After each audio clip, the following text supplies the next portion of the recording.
जानते हो ना करबला, करबला में एक भाई को हुसैन कहा जाता है, दूसरे भाई को अब्बास कहा जाता है। तो जो है सारे लोगों की, मैं बताने लगा हूं भाई किसे कहते हैं। एक भाई को हुसैन कहा जाता है, दूसरे को अब्बास कहा जाता है। अब्बास वो है जिसने कभी इमाम अली मकाम का नाम नहीं लिया था, पूरी जिंदगी कभी भाई कह के आवाज नहीं दी थी, जब भी कहा था आका कह के आवाज दी, अपना सरदार कह के आवाज दी, कभी भाई नहीं कहा था। इतना अदब था, इतना अदब। जब करबला में गाजी अब्बास मैदान जाने लगे ना, तो मेरे इमाम ने कहा था अब्बास का जी आका का एक बार मेरे सीने से लग जा। दौड़ के आए, सीने से लग गए। आपने कहा मुझे भाई कहने लगे मेरी माँ उम्मे बनीन ने कभी सिखाया ही नहीं था कि मैं आपको भाई कहूं। का बचपन से मुझे सिखाया था कभी हुसैन को भाई ना कहना। मैंने कहा था अम्मी उनका बाप भी अली, मेरा बाप भी अली, मैं भाई क्यों ना कहूं। तो मेरी माँ ने कहा था तू उम्मे बनीन का बेटा है, वो फातिमा ज़हरा का बेटा है। ये अदब सिखाए गए, ये अदब, ये तहजीब सिखाई गई। काश तो भाई कह दे। गाजी अब्बास ने उस दिन कहा था भाई। खुदा की कसम जब जाने लगे तो फिर हुसैन रोए। गाजी अब्बास ने कहा था आज अकबर को लाकर खेमे में रखा, नहीं ऐसे रोए जैसे अब रो रहे हैं। मेरे हुसैन ने कहा था तेरे बाद करबला में मुझे भाई कहने वाला नहीं रहेगा। ये भाई होता है। और तारीख गवाह है, मैदान करबला में गए, तलवारें चली, जब आप घोड़े से नीचे आने लगे, एहतराम किया करो, छोटे बड़े की कदर किया करो। आज हमारे घरों का माहौल ये है कि जो कमाता ज्यादा है उसकी इज्जत ज्यादा है, चाहे छोटा हो या बड़ा हो। अगर छोटा है तो वो बड़े का बाप बन बैठा है, अगर बड़े भाई ने मेहनत करके छोटे को पैसे दे के पढ़ाया है तो पूरे कलम की ताकत छोटे वाला बड़े भाई पे निकालता है। देख मेरे कोट की ताकत ये है, मेरे कलम की ताकत ये है। ओ भाई अपने बड़ों का एहतराम किया करो। जब गाजी अब्बास करबला के मैदान में गए, सवारी से नीचे आए थे, कहा था अदरिकनिया हुसैन, हुसैन मुझे आके संभालो। आका हुसैन ने दौड़ लगाई और आवाज देते गए अब्बास कहाँ हो कहाँ हो। ये कहते कहते दौड़ लगे गए। एक कोने से आवाज आई हुसैन मैं यहाँ हूँ। आपने जाते जाते पहला बाजू उठाया, कहा इन्ना लिल्लाहि व इन्ना इलैहि राजिऊन। दूसरा बाजू उठाया, दोनों बाजुओं को सीने से लगाया। समझ गए मेरे गाजी के बाजू कटे गए। तारीख गवाह है जब हुसैन गए गए गाजी के पास, एक आंख में तीर लगा के दूसरी आंख में खून भरा के आपने कहा था आगे हुसैन, कहा जी। आका हुसैन ने भाई का सर गोद में रखा है। अब अदब देखिए भाई ने भाई का कैसे किया है। आज भाई का भाई गला काटने के लिए तैयार है, अपने फायदे के लिए अपनों को जमीन में दफनाने वालों कान खोल के सुनो रिश्ते कैसे निभाए जाते हैं। जब गाजी अब्बास का सर हुसैन की गोद में आया था, मेरे इमाम ने कहा था गाजी खैर तो है, कहते शुक्र है रब का। फिर गाजी अब्बास ने कहा था हुसैन मुझे मालूम है कि तुम मुझे लेके जाओगे। कहा हाँ। कहा मेहरबानी करना मुझे खेमे ना लेके जाना। कहा किस लिए। कहा सुबह से इतनी लाशें उठाई हैं कि तेरे बाजू थक चुके हैं हुसैन, अब तू तन्हा रह गया है, हुसैन मुझे लेके ना जाना। कहा सुन अब्बास मैं यहाँ कैसे छोड़ दूंगा, खेमे में तेरी ज़ैनब को तेरा इंतजार है, उम्मे रुबाब को तेरी राह पे आके जमी है। कहा सुन तो सकी, सकीना भी तो तेरा इंतजार कर रही है। गाजी अब्बास ने कहा था हुसैन अगर तुम मुझे लेके गए और सकीना ने पूछ लिया चचा तुम तो पानी लेने गए थे, पानी किधर गए, तो जवाब क्या दूंगा। अल्लाह अकबर, तारीख गवाह है। मेरे हुसैन ने भाई के सर को सीने से लगाया, कहा कोई ख्वाहिश हो तो बता। गाजी अब्बास ने कहा था हुसैन अगर मेरे हाथ होते तो तकलीफ ना देता, मेहरबानी कर मेरी एक आंख में तीर लगा के दूसरी आंख में खून भरा के मेरी खून वाली आंख को साफ कर दो। कहा किस लिए। कहा जाते जाते आखिरी निगाह तेरे चेहरे पे डालना चाहता हूँ।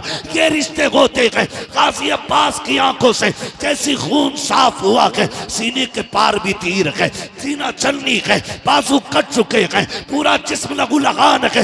लेकिन जब हुसैन को देखा लबों पे मुस्कुराहट आ गई। कहा मुस्कुराए क्यों। कहा मैं वो खुशनसीब हूँ कि जिसको आखिरी लम्हे में ये सादत मिली है। मैं उस चेहरे को देख रहा हूँ जिस चेहरे को मदीने वाला बार बार छुमा कर। सुभान अल्लाह, सुभान अल्लाह। ये सुभान अल्लाह। होते हैं। और फिर आखिरी सांस ली और हमेशा के लिए खामोश हो गए, हमेशा के लिए खामोश हो गए। भाई कदर करो, रिश्तों की कदर करो। मैं क्या बताऊं हुसैन किस तरह भाई की जिस्म को खेमे में लाए थे। मेरे अजीजों, ये जो रिश्ते अल्लाह ने दिए ना, इनकी कदर कर लें। खुदारा निकल जाए इन झगड़ों से, निकल जाए इन नफरतों से। हमें मोहब्बत बांटनी है, मोहब्बत बांटनी है। ना गोरे को काले पे फजीलत है, ना अमीर को गरीब पे फजीलत है, ना किसी तुर्क खान पठान शेख को किसी फकीर किसी अंसारी पे कोई फजीलत है। हुजूर ने एक रस्सी में सबको बांधा और वो रस्सी थी ला इलाहा इल्लल्लाह मुहम्मदुर रसूलुल्लाह। ये एक रस्सी है, आज इसमें बंधने की जरूरत है। अगर फर्क होता ना तो बिलाल कभी अबू बकर की करवट में खड़े नहीं होते। अगर फर्क होता ना तो बिलाल कभी उमर के बाजू में खड़े नहीं होते। अगर फर्क होता तो फतह मक्का के दिन मेरा नबी बिलाल को काबे की छत पे कभी ना चढ़ा। क्या बात, क्या बात। हमने इतने झगड़े पैदा कर लिए, हम एक दूसरे को जलील करने पे लगे हुए, एक दूसरे को नीचा दिखाने पे लगे हुए। ये तो मर के पता चलेगा ऊंचा कौन है नीचा कौन है। हम कौन होते हैं फैसले करने वाले। निकले हम इन झगड़ों से और वो माहौल पैदा करें कि हम दुनिया को बता दें कि मोहम्मद से वफा तूने तो हम तेरे हैं, ये जहां चीज है क्या लोहो कलम तेरे हैं। और सिर्फ यही रिश्ते नहीं, यही रिश्ते नहीं, अगर थके ना हो तो थोड़ी बात आगे बढ़ा लो। थके तो नहीं है ना अभी आप लोग, नहीं थके ना अभी। जो लोग नहीं थके वो कह दें जरा या रसूल अल्लाह। मैं तो आप लोगों की हिम्मत और मेहरबानी कि इतनी रात तक आप बैठे हुए हैं, क्योंकि मैं पूरे 2 घंटे लेट यहां पहुंचा हूं। अल्लाह आपको सलामत रखे। बस अगर सुनना चाहते हो तो मैं सुनाऊं, लेकिन यह भी अच्छा नहीं लगता ना जबरदस्ती अपनी बात किसी पे थोपी जाए। तैयार है सुनने के लिए? जरा कह दें या रसूल अल्लाह। हमारे कुछ भाई खड़े होकर सुनने, अल्लाह इन्हें सलामत रखे। हाँ, ये भी बड़ी बात है, क्योंकि इतनी देर खड़ा रहना भी छोटी बात नहीं है, बड़ी बात है। हाँ, और माशाल्लाह खड़े वाले बंदों ने भी हाथ उठाया है, कभी और खड़े रह सकते, आप बैठे रह सकते। ये शायपुरा इतने बड़े बड़े मौलाना लोग यहाँ रहते और आप सर हिला के कह रहे बैठ सकते हैं ना थोड़ी देर। सलामत रहे, सलामत रहे माशाल्लाह। हाँ, बस मैं अर्ज करूं आपसे, एक ये रिश्ता भाई का भाई से रिश्ता, फिर एक रिश्ता और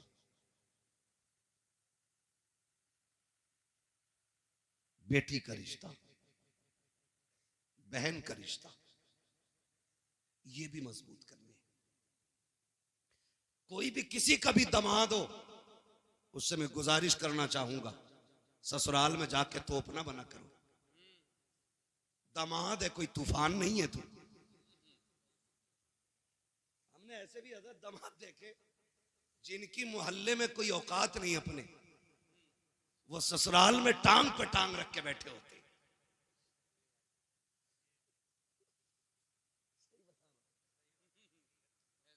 हाँ, मोहल्ले वाले कहते ओ पुनवा, मतलब सही से नाम भी नहीं लेते मोहल्ले वाले, और ससुराल में वो वैल्यू बनाई है इसने, रोला बना के रखा। पढ़ा लिखा भी ससुर है ना, कह रहा इनसे पूछो भाई हमारे बड़े दामाद हैं, तो वहां इतनी लंबी अलग ही रख रहे हैं आप लोग। सुने, अल्लाह ने एक जिंदगी मुकम्मल की है, बेटी के जरिए, बहन के जरिए, बीवी के जरिए। ये जिंदगी के बड़े अहम हिस्से हैं। अगर बेटी ना हो तो आंगन सूना, अगर बहन ना हो तो हवेली सूनी, अगर बीवी ना हो तो घर सूने। ये तीनों अहम रिश्ते हैं और सबसे ज्यादा जुल्म इन्हीं पे होता है, सबसे ज्यादा। वो दामाद जिस गरीब ने अपने घर 300 रुपए का जूता नहीं पहना होता, वो ससुर से 1800 रुपए लेता जूतों के लिए। ना करो ये, इतने आसान कर दो रिश्ते कि जिस तरह बाप को बेटों पे नाज होता है, उसी तरह बाप को दामाद पे नाज होना चाहिए। ईद गुजरी है, ईद, रहम करो यार, हाथ जोड़ रहे हैं तुम्हारे आगे। 1.5 लाख की ईद ही गई है। ये रसूल चल गई है। ईदी में क्या 3 किलो छुआरे, हाँ 1.5 किलो बादाम, 2 किलो किशमिश। खागा कौन? का दामाद। 1 क्विंटल सामान भेजा, दूल्हा बन के फिर भी ऐसे ही आया जैसे भीगी मुर्गी। ये जबरदस्ती के लोड है, खत्म करो। ये जबरदस्ती के लोड ये नहीं रहने चाहिए। सिर्फ वो रखो जो इस्लाम ने रखा है। हमें अपनी तरफ से फालतू नहीं बढ़ाना, नहीं बढ़ाना। ये अलग बात है कि दामाद का लीवर इतना कमजोर होता है कि बादाम खाते ही बीमार। ये कंडीशन है। इसलिए मेरे अजीज फालतू के खर्चे बंद करो। आज गरीब सोचता कि बेटी रुखसत कैसे की जाएगी, आज कमजोर सोचता कि बेटी के हाथ कैसे पीले किए जाएं। इसलिए कि मैंने कई गरीबों को कहते सुना कि रिश्ता पक्का तो कर देते, लेकिन बीच में ईद आ रही है, 1 लाख का खर्चा बढ़ जाएगा, ईद के बाद रिश्ता पक्का किया जाएगा। यार जो गुंजाइश वाला है वो तो कभी भी कर सकता है, लेकिन गरीबों का जीना हराम किया है ऐसी कसरत दौलत दिखाने वालों ने जो 1-1 लाख की ईदियां दे रखे हैं। कोई फायदा नहीं, कोई मकसद नहीं। इतने आसान कर दो निकाह, ताकि अगर कोई गरीब बेटी जब हाथ पीले हो तो रब का शुक्र अदा करे और मचल के कहे मालिक तेरा एहसान है, तूने हुजूर की उम्मत में पैदा किया है जहां गरीब बेटियों को रब ने ये हक दिया है कि जहां अमीर मुस्कुराते हैं उसी सफ में गरीब भी खड़े होकर मुस्कुराया। नारे तकबीर, नारे रिसालत। पैगाम हक कॉन्फ्रेंस, मुफ्ती हम्माद रजा मुरादाबादी।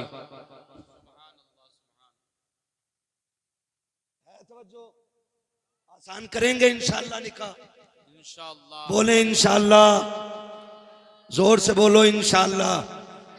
हाँ बहुत गौर से सुन रहे, चलो कोई बात नहीं। कुछ ये सोचते हैं मुझ पे ही बोल रहे दिखे, होता है ऐसा। कहते हैं चोर के पैर कितने होते हैं। किसी को भी कहो कि मौलाना मुझे ही कह रहा होगा, मेरे पड़ोस वाले ने जरूर कही होगी। ये इस तरह के ख्यालात पैदा होते। तो रिश्ते आसान करें, रिश्ते आसान करें। मैं सिर्फ एक बात जानता हूं, ये फ्रिज, गाड़ी, मोटरसाइकिल, कारें मांगने वाले लोग हो, मैं सिर्फ एक बात कहूंगा उन लोगों से जो मांग मांग के जहेज लेते हैं, यार जिसने बेटी दे दी उसने सारी कायनात उठा के दे दी। बेशक बेशक, मानते नहीं इस बात को जी। जिसने बेटी दे दी उसने सब कुछ दे दिया, सब कुछ दे दिया। उसकी हिम्मत को सलाम कि 22 साल 18 साल पाल के किसी अजनबी के हवाले कर देता है। और उसमें भी कह रहा पिलाई जो थी ना आधा इंची कमजोर रह गई, क्यों इस पे भैंसे बांधेगा? 2 इंची की पिलाई चाहिए बेड में, अलमारी में। कब्र के तख्ते क्या इंची के होते हैं? बोलो। यही होते हैं ना, 1 इंच, 1.25 इंच का तख्ता कब्र में लगना है और बेड में 2 इंची की पिलाई। क्यों? क्योंकि कब्र का तख्ता खुद अपनी मालियत से खरीदा जाता है, इसलिए 1.25 इंची से काम चला रहा है। और उधर हराम का रखा दिख रहा है ना, इसलिए 2 इंची की मांग के ला रहा है। और मैं तो कभी कभी सोचता हूं ये बुलेट के लिए जो चच्चा लड़ रहे थे ना, ये कभी बैठेंगे नहीं इस पे, बेइज्जती और करा ली।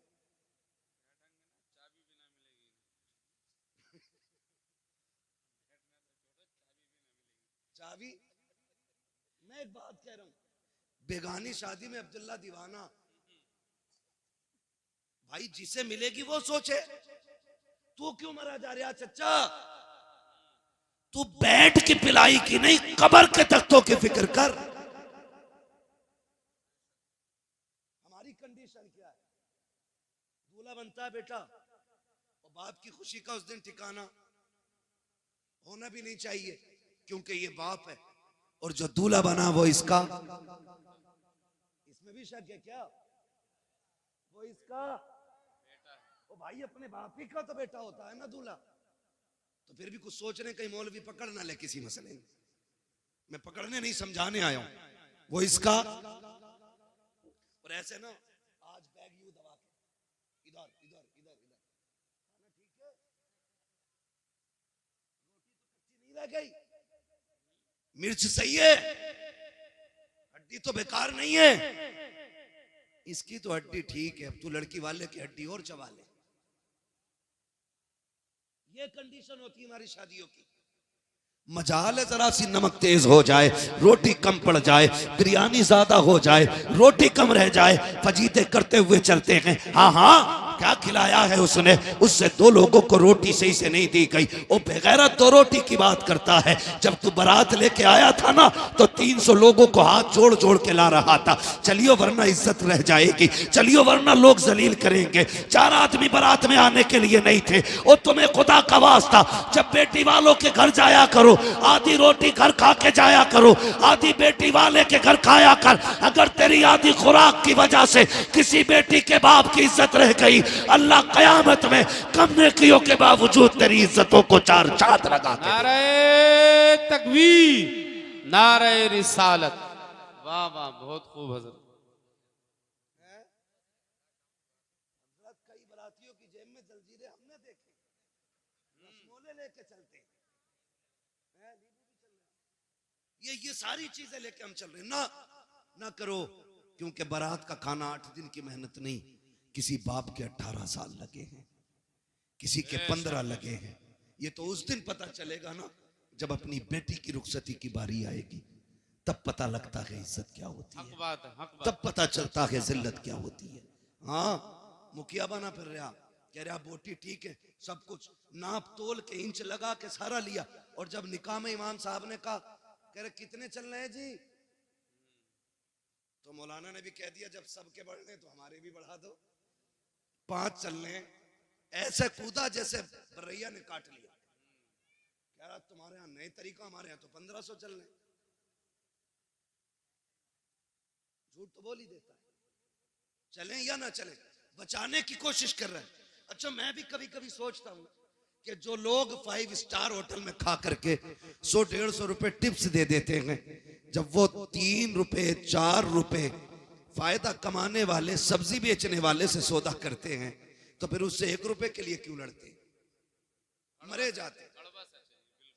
यार गरीब को दिया करो, गरीबों पे लगाया करो।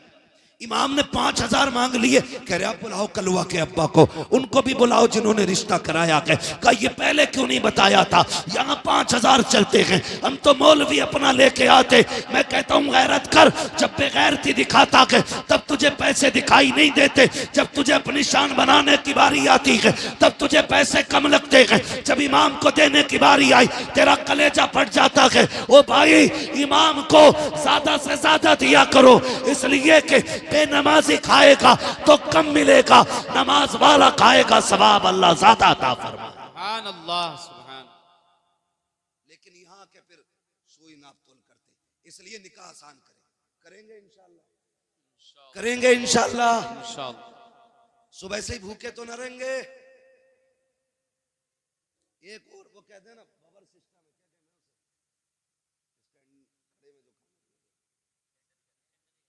स्टैंडर्ड कहते हैं ना, हाँ स्टैंडर्ड ही कहते हैं उसे, लोग कहते हैं। हम लोग जो गांव के लोग हैं, हमको इतने बड़े शहर के थोड़ी हैं यार, गांव के घर की ऐसी समझ लो। कह रहे स्टैंडर्ड में है खाना, कह रहा स्टैंडर्ड में, कह रहा तो मैं भी जाऊंगा वहां जाके वो बदतमीजी खाने पे, और फिर कह रहे खाने में बरकत नहीं हो रही। सुने मैं गारंटी के साथ कहता हूँ, सुन्नत के मुताबिक खाना खिलाया करो, खुदा की कसम बरकतें भी नाजिल होंगी और निकाह में खुदा की रहमतें भी नाजिल होना शुरू हो जाए। बेशक बेशक। तो मैं आपसे जो बात कर रहा था, मैं ये कह रहा था ये रिश्ते हमने इन पे बड़ा जुल्म किया, बेटी का रिश्ता, बहन का रिश्ता, माँ का रिश्ता, ये सारी हमने मजलूम बना दिए, सारी मजलूम बना दिए। रिश्ते बहुत अहम होते हैं, इन्हें जोड़ने की कोशिश करो, तोड़ने की कोशिश नहीं करनी है, इन्हें जोड़ने की कोशिश करनी है। ईद गुजरी है, ईद उस दिन गुजरे, टांडे में 3 दिन ईद चलती है। इतनी बेगैरती है हमारी कौम के अंदर, क्योंकि अभी कटा नहीं ना हमारा कोई दीन के लिए, इसलिए ईद भी 3 दिन करेंगे, बदमाशियां भी करेंगे, डीजे भी बजाएंगे। ईद खुदा की तरफ से बहुत बड़ा तोहफा है। हम इसकी इज्जत करें, हम इसकी कदर करें। ईद के नाम पे टांडे बच्चियां भेज दी कि हक है उसका ईद में जाना, नहीं, ये गलत है। जो हक है वो दो उनको, जो नहीं है वहां उन्हें फ्री ना करो। दीन बड़ा मुश्किल है। वरना सच बताओ, जब तेरी मेरी बेटी बेपर्दा किसी बाजार में जाती होगी, फिर खातून जन्नत की बेटी सैयदा ज़ैनब के दिल पे क्या गुजरती होगी? खुद सोचो जरा। वो सोचती नहीं होंगी हमने खानदान दे दिया लेकिन पर्दा नहीं दिया था, हमने अपनों की लाशें देखी हैं, बच्चों के कटे सर देखे, लेकिन हमने हुजूर का दिया हुआ पर्दा नहीं छोड़ा। तो फिर क्या जवाब होगा अगर कयामत में उन्होंने पकड़ लिया तो? इसलिए खुदारा हम अपने रवैयों को बेहतर करें, रवैयों को बेहतर करें। ईद गुजरी है ना, कई लोग ना बेटियों को फोन, ना बेटियों को बुलाना। क्यों? कि दामाद से अनबन हो गई थी। समधी जो हो ना, समधी भी मुझे तो कहीं कहीं ऐसा लगता कि पूरे आतंकवादी होते। सही कह रहा हूं? कह रहा जाऊंगा नहीं, मूछ का मसला, और जागा मेरा लड़का भी नहीं। निकाह लड़के का हुआ, अब्बा तुम्हारा नहीं हुआ है। बेटी पे सितम न करो, वरना अल्लाह ऐसा रगड़ेगा सारी समझीगिरी निकाल देगा। जो बने बैठे ना हम समझी हैं, ना करें। बाप को बेटियां बड़ी प्यारी होती हैं, बेटियों को कभी माँ बाप से जुदा ना करें। खुद भी इनके साथ शामिल हो, इनको भी माँ बाप के साथ भेजें, उनके पास भेजें, ताकि बेटियों की खुशियों में कमी ना रह जाए। ये हम सभी पे लाजिम है। इन रिश्तों को निभा के चलें। और बस आखिरी बात आपसे ये कह के मैं बात खत्म करूं कि हम जिस सोसाइटी में जी रहे हैं ना, उस सोसाइटी में सबसे अहम और सबसे खास बात यह है कि हमें पढ़ना होगा, आगे बढ़ना होगा। जी। जिसके पास 50 बीघे जमीन है वो पढ़ाते ही नहीं। कह रहा ट्रैक्टर रहेगा तो ये जोतेगा, अगर कलम ले लेगा तो जमीन कौन देखेगा? एक साइन में सारी छिन जाती है। जमीन मजबूत ना करो, औलादे मजबूत बनाओ। जी जी। आपके पास 50 बीघे के 5 बीघे बेच के बच्चों को पढ़ाइए, और बच्चों को इतना मजबूत बना दो कि वो किसी पे बोझ ना बने, बल्कि दूसरों का बोझ खुद उठाने लगे। बेशक बेशक। पढ़ाइए अपने बच्चों को, और आने वाला दौर बम का नहीं, बारूद का नहीं, कलम का दौर है। जी।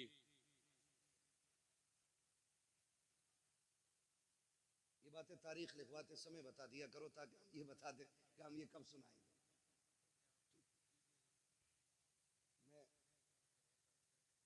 चलिए मैं सुना दूंगा एक वाकया, जरूर आपका मन इस बात में रख लिया जाएगा। ठीक है, आप खुश रहिए।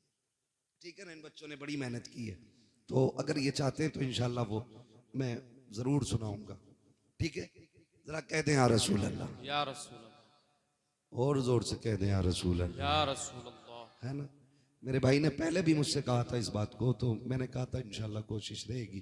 ठीक है, लेकिन मैं क्यों, हाँ, और मैंने उसमें बीच में जिक्र भी कर दिया है थोड़ा सा, लेकिन मैं आपको बता दूं, बस नाराज ना हुआ करें, मैं ये बात बता दूं भाई कि कुछ चीज़ें ऐसी होती हैं ना जो मौके के साथ खास होती हैं, जी जी। खास होती हैं। करबला का जिक्र अगर मुहर्रम में हो तो फिर 4 चांद लग जाया करते हैं।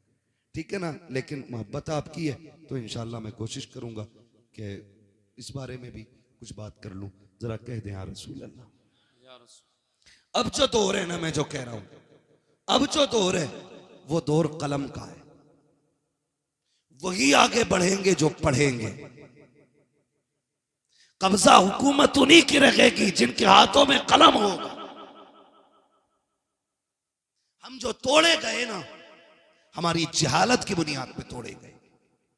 हम जो पीछे धकेल दिए गए, हमारी नाकाबिलियत की बुनियाद पे पीछे धकेला गया। हम पैसे देकर के हाई स्कूल पास करते और फिर कहते मुसलमान थे इसलिए निकाल दिया। हाँ, 10% ये वजह हो सकती है कि हमारे मुसलमान होने की वजह से हटाया गया, लेकिन 90% हमारी जो पीछे हटाने की वजह होती है वो होती है हमारी लाइल्मी।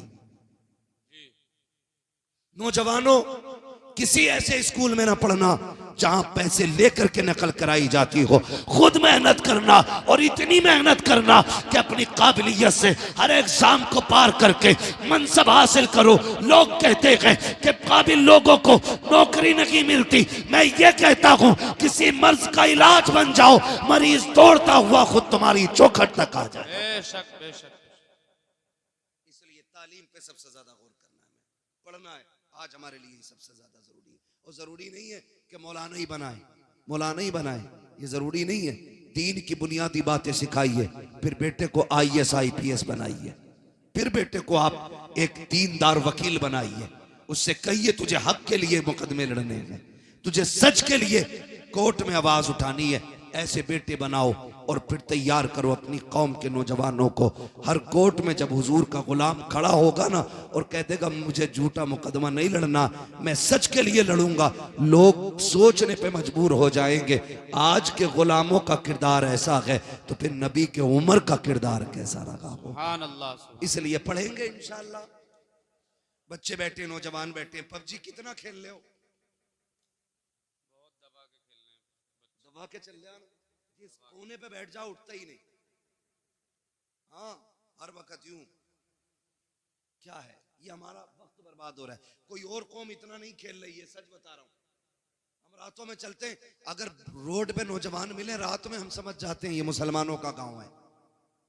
और जहां वक्त से लोग सो जाते हैं, हम समझ जाते हैं हम मुसलमान ही नहीं रहते, क्योंकि हमारा जो उसूल है ना वो बड़ा बेकार होता जा रहा है।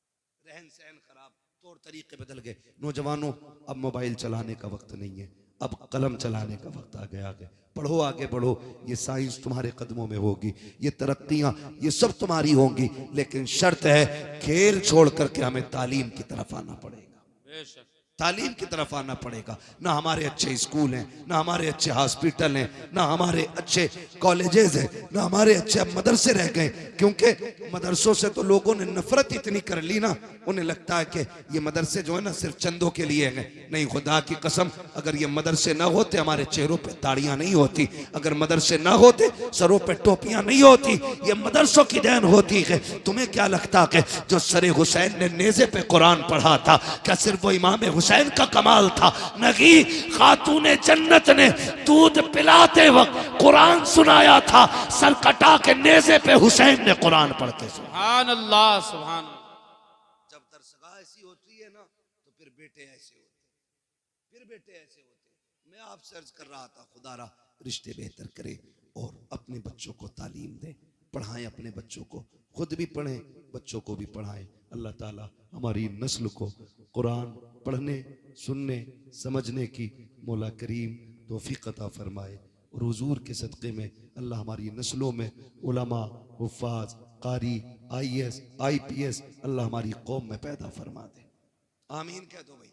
आमीन। हाँ, यह आमीन कहने वाली बात थी। तो पढ़ने की कोशिश करें। और मैं जमींदारों से, गुंजाइशदार लोगों से कहना चाहता हूँ, अगर आपके बच्चे किसी काम में लग गए हैं और आपके पास अब पढ़ने वाला बच्चा नहीं है ना, तो फिर आप ये तलाश करें कोई गरीब बच्चा हो जो आगे बढ़ना चाहता है, पढ़ना चाहता है, अच्छा है, ज़हीन है, अच्छे नंबरों से पास हुआ है, तो फिर आप अपने पैसे से उसकी मदद करके उसको पढ़ाएं और उससे कह दें अगर डॉक्टर बन जाए ना तो 6 दिन अपने लिए दवा देना और 1 दिन मदीने वाले के नाम पे तुझे फ्री दवाइयां बांटनी है। सुभान अल्लाह।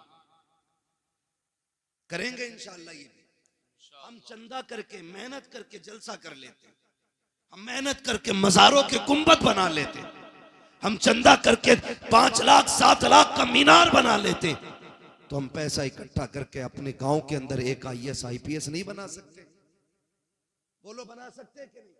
अगर हर गांव के अंदर एक IAS हो ना तो फिर कोई भी इलाका कमजोर नहीं होगा।